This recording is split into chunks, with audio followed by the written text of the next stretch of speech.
हम आपको ये बता रहे हैं कि आखिर इस बिल को लेकर सियासत हो रही है, लेकिन सवाल ये कि आखिर भाईजान इस बिल को लेकर भड़क क्यों गए हैं, ये भी ग्राफिक्स के जरिए समझ लेते हैं। देखिए, लगातार इसे लेकर सवाल उठाए जा रहे हैं, सवाल क्यों हो रहे हैं। देखिए, वक्फ बोर्ड के पास अकूत संपत्ति है और संपत्ति कितनी है ये भी हम आपको समझाते हैं।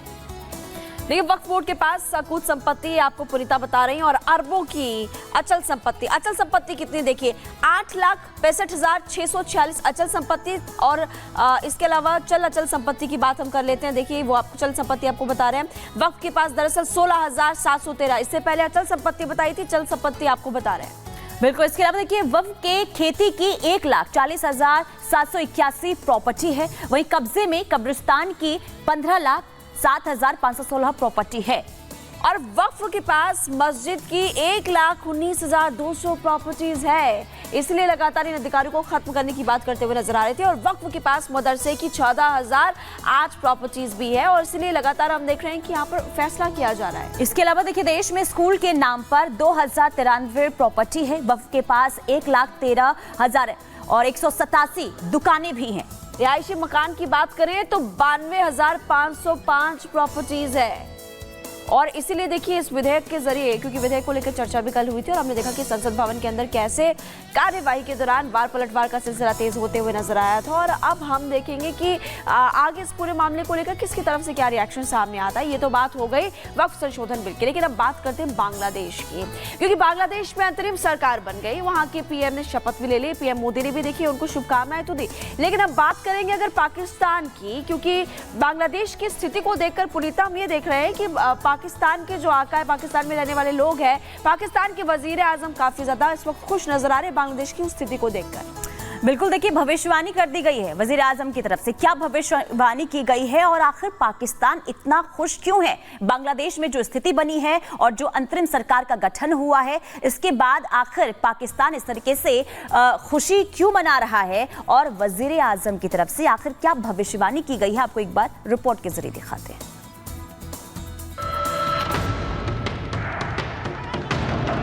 तमाम जो अपोजिशन है ना, वो उनको बिल्कुल ही सामने आने दे रहे थे, ना उनके कोई जल से जुलूस। उसने भी रिग करके इलेक्शन जीता था। वो हेलीकॉप्टर में बिठा के फौज ने उसको बाहर इंडिया भेजा है ना, वरना वो खुद कैसे जा सकती। बांग्लादेश में लोकतंत्र की जड़ें उखड़ गई तो पाकिस्तानी खुश हैं। बांग्लादेश हिंसा की आग में जल रहा है तो पाकिस्तानी जश्न मना रहे हैं। बांग्लादेश में कठपुतली सरकार आ गई है तो पाकिस्तानी फूले नहीं समा रहे। बांग्लादेश की तरक्की और भारत से उसकी दोस्ती से चिढ़ने वाले पाकिस्तानी आज झूम रहे हैं। शेख हसीना का तख्ता पलट उन्हें सुकून पहुंचा रहा है।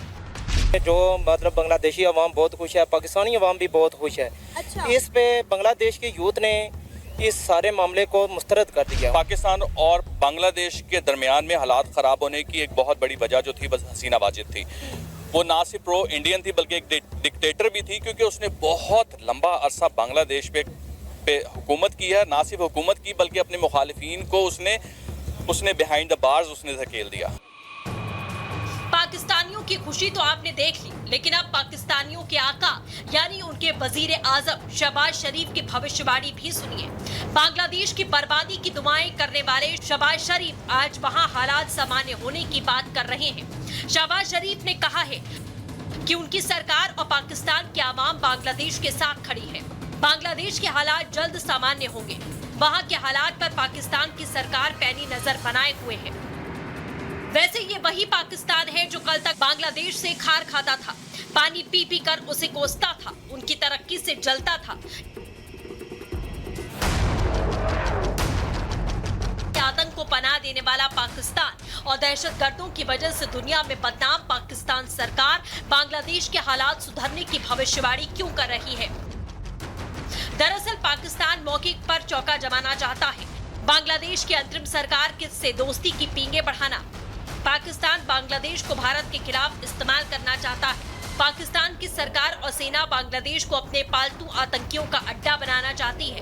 पाकिस्तान की शरीफ सरकार बांग्लादेश को पूरी तरह तबाह बर्बाद कर उससे 1941 का बदला लेना चाहती है। मुंह में राम और बगल में छुरी वाली कहावत आपने सुनी होगी। पाकिस्तान भी उसी रास्ते पर चल रहा है।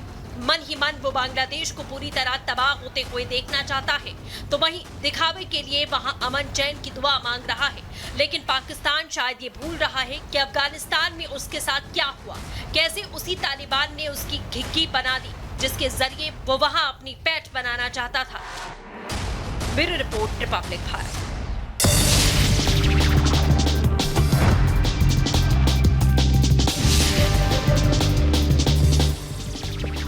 आगे बढ़ेंगे, दुनिया सुपरफास्ट की ओर रुख करेंगे। मोहम्मद यूनुस ने संभाली है बांग्लादेश की कमान। मोहम्मद यूनुस के नेतृत्व में बनेगी 17 सदस्यीय सरकार। नई सरकार के गठन को लेकर अब ये उम्मीद जताई जा रही है कि बांग्लादेश में जल्द ही शांति बहाल होगी। मोहम्मद यूनुस ने बांग्लादेश को एक परिवार के रूप में एकजुट होने का आग्रह किया और किसी के खिलाफ कोई दमनदारी उपाय नहीं करने का भी किया वादा। आगे बढ़ेंगे और इधर आपको बता दें कि सियासी उथल पुथल के बीच बांग्लादेश को मिला अमेरिका का साथ। अंतरिम सरकार के साथ काम करने को तैयार अमेरिकी विदेश मंत्री ने मिलकर कहा कि बांग्लादेश के लोगों के लिए एक लोकतांत्रिक भविष्य की रूपरेखा बनते देखना चाहते हैं। भारत बांग्लादेश बॉर्डर पर जुटी सैकड़ों बांग्लादेशियों की भीड़ और सेना के जवानों ने संभाला मोर्चा। चेकिंग के बाद ट्रकों को आने जाने की अनुमति दी गई। इधर भारतीय नौसेना का जहाज आपको बता दें कि 4 दिवसीय यात्रा के लिए लंदन पहुंचा है। इसमें करीब 280 जो लोग हैं वो सवार हैं और साथ ही साथ नौसेना के सबसे शुरुआती फ्रिगेट में से एक है।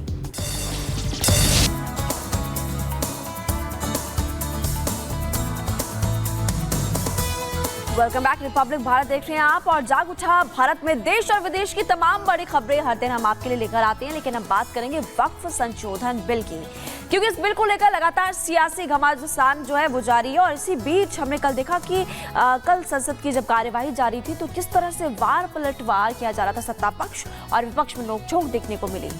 बिल्कुल, लगातार देखिए अब घमासान शुरू हो चुका है इस बिल को लेकर। लेकिन सवाल ये कि जिस बिल के जरिए अल्पसंख्यकों के उद्धार के लिए बात जो है वो केंद्र सरकार कर रही है, आखिर उस बिल को लेकर विपक्षी दलों को आपत्ति क्यों है, आखिर क्यों ऐतराज जताया जा रहा है विपक्षी पार्टियों की तरफ से, इस रिपोर्ट के जरिए हम आपको दिखा रहे हैं।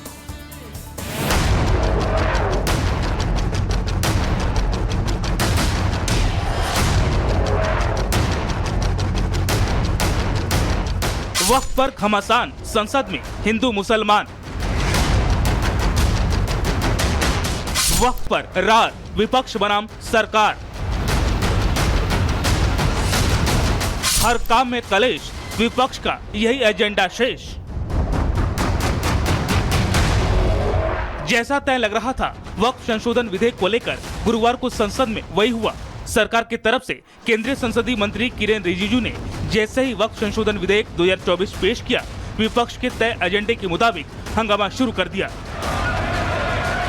इससे पहले कि सरकार के मंत्री इस बिल के फायदे गिनवाते, विपक्ष बिल के विरोध में सदन में हंगामे पर उतर आया। नई नई दलीलें दी जाने लगी और इस बिल को पूरी तरह से मुस्लिम विरोधी करार दे दिया गया।